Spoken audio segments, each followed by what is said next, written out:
go. Buckets are mixed. Everything's put back. Sinkers, tungsten mixed up with the drill. Here we go. The feed into the hog mat on top. The green mat below. Here we go.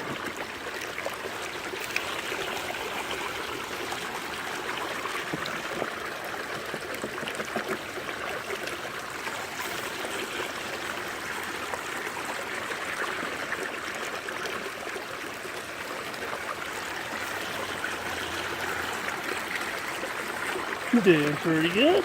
Hog mat's a good mat. We are just comparing to see what our little science experiment says.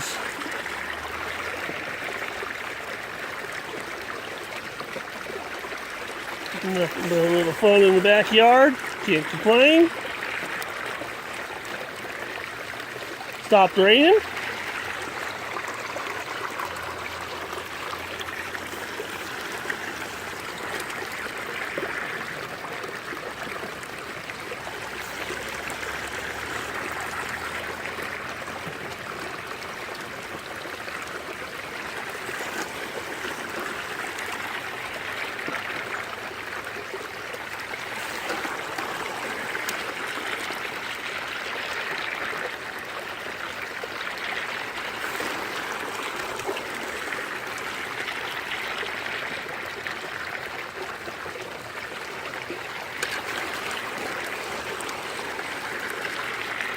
Oh, I'm supposed to be filming. Sorry.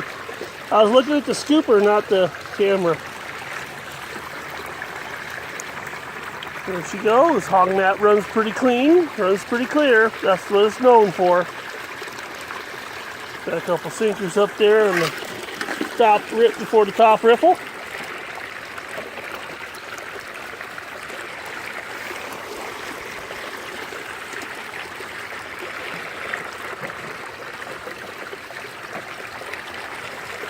Uh-oh. I just heard a sinker roll out. We just had a sinker roll down the mat. Sorry, this is what it is. Guess I'll try and be more careful. Oh, it's not the point being more careful. The point is to shovel it in and give it a big mean test and see where she stands. Alright. Anyhow. Let's watch her run. We got another sinker up on the top. And I don't know if we lost both those other two sinkers. I think that's a new one. Is what it is. The roll test is what I call it. A lot of people say that, you know, they're teasing me a lot of times when I came out with the first initial Dream Mat, and they told me the Dream Mat wasn't going to be good for catching big gold, only fine gold, and I told them, what the heck are you talking about? And well, we lost that sinker too. So, and it rolled all the way out. See, when you have rams, Dukes of Hazzard, and you're at an angle, and you're running, and water's moving, and material's moving, it's called migration. When you got the Dream Mat that has that reverse riffle, and we'll take the material and put it in that nice little pocket, and or back up and in that little hole, it does a good job holding that big gold in. It's like that little game that used to squirt the water and try and get the little peg up in the hole. Remember those little games? Anyhow.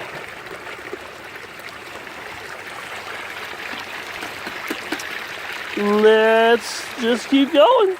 Shut her off pretty fast because we know that, well, we feel that. Other people do that. One of the Achilles tendons or heels to this whole system is that it blows out really quick if you're running with no material. So I shut her off really quick. I actually still got a little bit left in the bucket.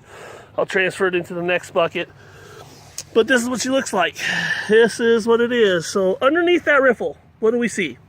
Do we see a whole bunch of black or tungsten underneath there? Do we see a whole bunch of red garnet stacked up underneath there? We don't. Okay, so that whole theory, or do we see sinkers behind there? That whole theory that the this creates a big, deep vortex, and it's going to suck stuff in there and just hold it and, you know, be like a gold-grabbing magnet. This says, bull crap. Physics don't lie. Why is this? Okay, let's go on to the next one. Is the other one any different? Why is it? Why isn't it? Is the other one different? Nope. Okay, where are we the clearest? Behind those steps. Clearest. Clearest. Where are we the clearest? Behind those ramps. One of these days I'll explain that to some people, but not today. But this right here is not a gold catching machine. This may agitate material, and it may break material up, and it may cause material to get, you know, busted up and stuff, but it's not going to suck that uber fine gold in there. Now look at where the tungsten is setting. See it? In this lower set right here. On the other side too. Now let's explain about what's going on there. We have these walls. It's called the side of the sluice. When the water hits them, it creates a secondary boundary layer that rolls this way. And that's why a lot of times you see a V pattern, sorry, if you zoom out, in a sluice with gold. It's because that pattern gets bigger and bigger like a jet wash and pushes that V. Because it's just physics, you know, we got material moving, or media moving, which is water, pushing against this, creating that turbulence in the side, we get this V. And that heavy, heavy gold settles in there.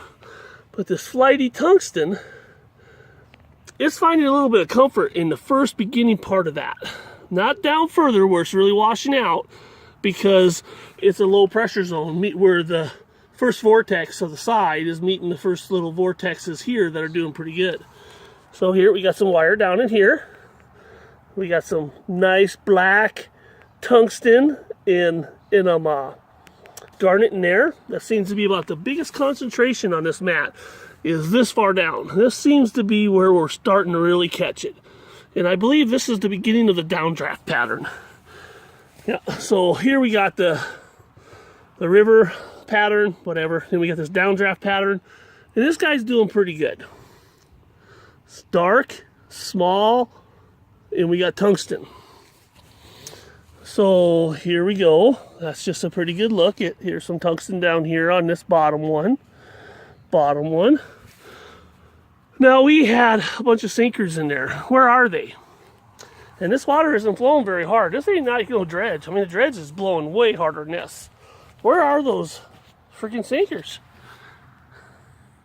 There they are. 1, 2, 3. I think there's another one in there somewhere. Have to look from the other side. So, anyways, we lost some sinkers, and they're down here. And I always wondered what the big deal of the multi-sluice was. When you run all that material with all that pay in there, and at the end of the run, you turn off the water, and then the nuggets teetering at the end of the first mat, and then they run the material again, and they run the material again. It's like, you know, what we want to get is we want to get most of the material the first time. We don't want to have to go over and over and over and over again. Second run. I already had a clinker go all the way to the bottom, hit the backboard, go clunk. There's a clinker right there. You see it? Oh, it's making its way down. See it right there? Let's see what she does. Time will tell. Got a sinker over there.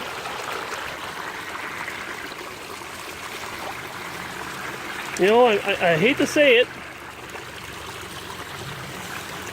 but it makes me, look at, we're rolling, there, gone. So, it is what it is. You know, it kind of makes me feel like I'm going to have to baby the system, and I can't feed it just like I did the Dream Mat, you know, scoop after scoop, because I might lose gold.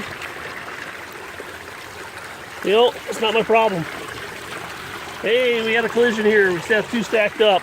See how long that lasts. Second bucket, shut her down before I was done. I'll dump it into the next one and continue. And I guess it made a liar out of me. That super vortex force caught that sinker and sucked it back. This was suspenseful the whole time watching these two, waiting for that little split shot to move out of the way so the other one can roll out. So we had two or three other ones roll out. So anyways, it's going to be very suspenseful to see if it'll make it through the other two buckets. But let's just take a look underneath there. I do not see like big bunch of tungsten, dark. I see it starting a little bit there. We got it again still there on the initial sides. And then we got them in the downdraft. Yep, we start to see the tungsten build up on the downdraft.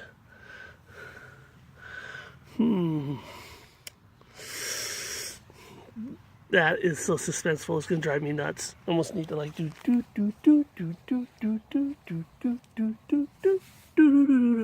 Okay, my bet is it doesn't make it, but if it does, it does. But if it makes it, who wants it to make it to be made on sheer luck like that? Don't you want something a little bit more, convincing you that bigger rocks when you're dredging and stuff ain't gonna blow that out? There's a lot to be said about what really happens in the sluice block and migration. A lot of people claim a lot of stuff in marketing, but the real world says, well, at least in this test, is saying, oh, you tell me what it's saying. There we go, third bucket. I have a feeling those guys are going to leave the building when I even start up the pump. Hey, they're still there. Woohoo! Go, sinkers, go. Hold on. Hold on, Ma.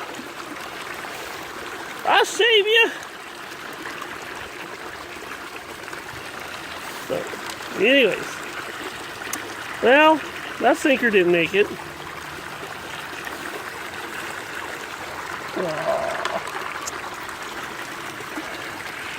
Rolling, rolling, rolling. Keep those dogs a rolling.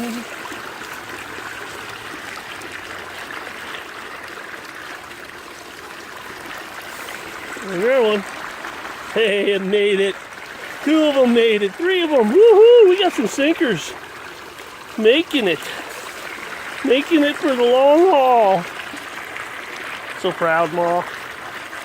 Okay, all the material out of the third run. I'm going to flush that into there. I shut her down so quick. We still got grass in the sluice. We lost one of our buddies. So he's hanging in there solo. He's holding on hard.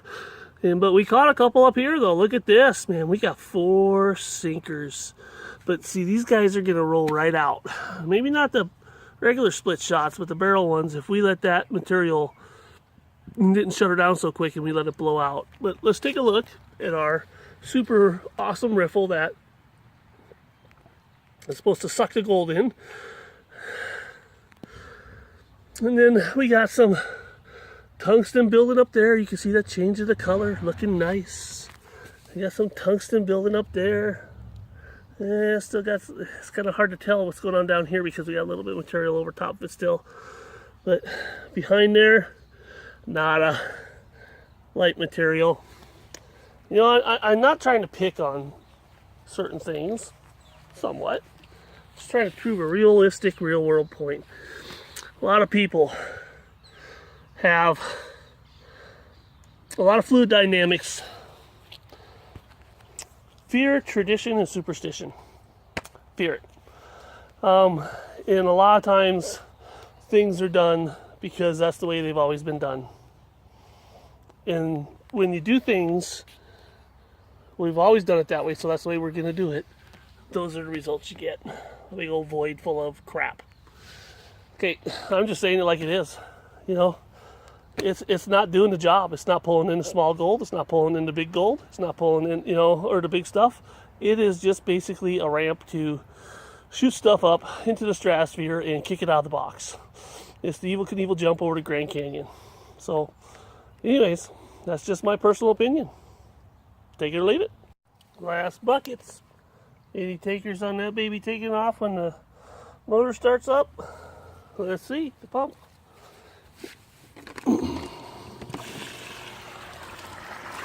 No, held on. Doing good. All right, let's get her going. Get that material in there before we blow out all that other stuff.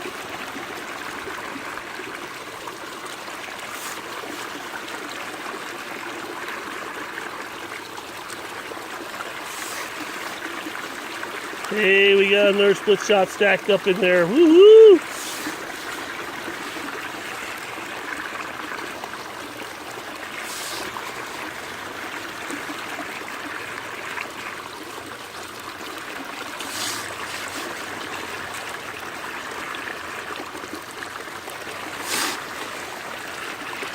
We might catch half of them.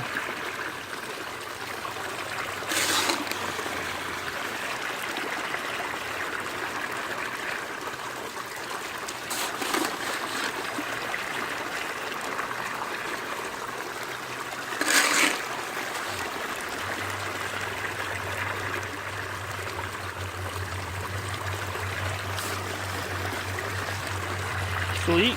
Well, I'll just take a moment of silence and remember those two brave souls that held on for so long. But we did get a conundrum up here. Look at that. Those guys came in there, stacked up in the right nice time when the material was flowing good, and there was a nice soft bed of material for them to land in. If it wasn't there and it was blowing out, it was nice and slick. It just bounced right out of there and rolled on down the mat. So as you can see, I cleaned out the bucket so it ran just a little bit longer, and now you can see that nice row of tungsten in that downdraft. That is nice. And then we come down and we see the underneath that riffle. What do we see? I don't know. I'm not gonna keep kicking that dead horse. We see some tungsten in here, right behind it, on these taller ones. Then we see that nice row in the downdraft again. And then we come down here, and we're not quite seeing as much of that in the downdraft in this last row for some reason. We're seeing more here though. Even a little floating tungsten there. But underneath the riffle, not much going on there, guys. Alright, let's clean up this mat. Alright, well, you know, out of 14, it got 1, 2, 3, 4, 5, 6, 7. It got half of them. Got half of the sinkers, the nuggets. And I guarantee you there's more weight in those nuggets than there was in that fine gold. So, say it like it is. Okay, let's clean this wonderful mat up. It'll be such a joy to get out of here. It was such a joy to get in. And let's see what she says. How much in our little cups of tungsten do we get? Hog mat's out of the box. The little super tape junction is coming apart on me. Wonderful. Anyways, is what it is. Parts and pieces. Alright, let's spin off the magnetics, pull out the tungsten, and do our little cups. There's the 7 sinkers. Here, 7 are down here in the dream mat. There they are, all hanging out. Say hello, there we are. And then we'll do see what we got out of the mat behind it. Well, here's the hog's tungsten, and I am impressed. There's a lot. So let's put it in a cup and see how much it is.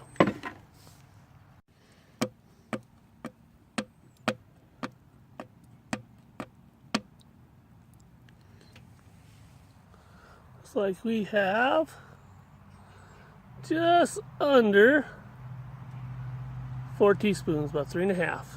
3.5 teaspoons. Awesome. Well, you know, I'm honestly going to say more than I thought it would catch. So there it is. Results don't lie. Tests don't lie. They should be repeatable over and over and over again. If they're not, it's not a good test. Sweet. Alright, here's their sinkers on the map below. 1, 2, 3, 4, 5, 6, 7, 8, 9, 10, 11, 12, 13, 14, 15. 16, 17, right in the hole. 18, 19, 21. So there's actually, there's 14 of each of these sizes in the 14 of each of these. Another one. So it didn't let go just 7, it let go 1, 2, 3, 4, 5, 6, 9, 10, 11, 12, 13, 14, 15, 16, 17, 18, 20, 20, 21. 21, yep, because there's 7 in there. That makes, yeah, that's it's embarrassing. But, you know, we go out and we put these mats in the box and we expect them to catch our gold, our small gold or our big gold. What say you? I don't know what to say about that. I'm not going to make no excuses for someone else's system. All right. Dream Mat Tungsten, looking good. Let's put her in a cup and see what she says. This is trailing behind the hog mat. Okay, here we are. We got a full 4 teaspoons. Finally saying teaspoons instead of tablespoons. Can't believe it. No, that's okay. And then we got, looks like a teaspoon and a half more. Caught in the Dream Mat behind the hog mat. So that was, we caught more behind the hog mat in the Dream Mat below than we caught behind the Dream Mat above. And we also caught more in the Dream Mat above. So I'll have to go back and look at my video to see exactly how much it is, but tomato, we'll figure it out. All right, now let's run Miracle Mat on top. And we'll run the Dream Mat below, and we'll mix this back in there. I already threw my sinkers in. And get the drill out with the little mixie stick, and we'll run her again this one last time before I go to bed here, and then we'll see what she says.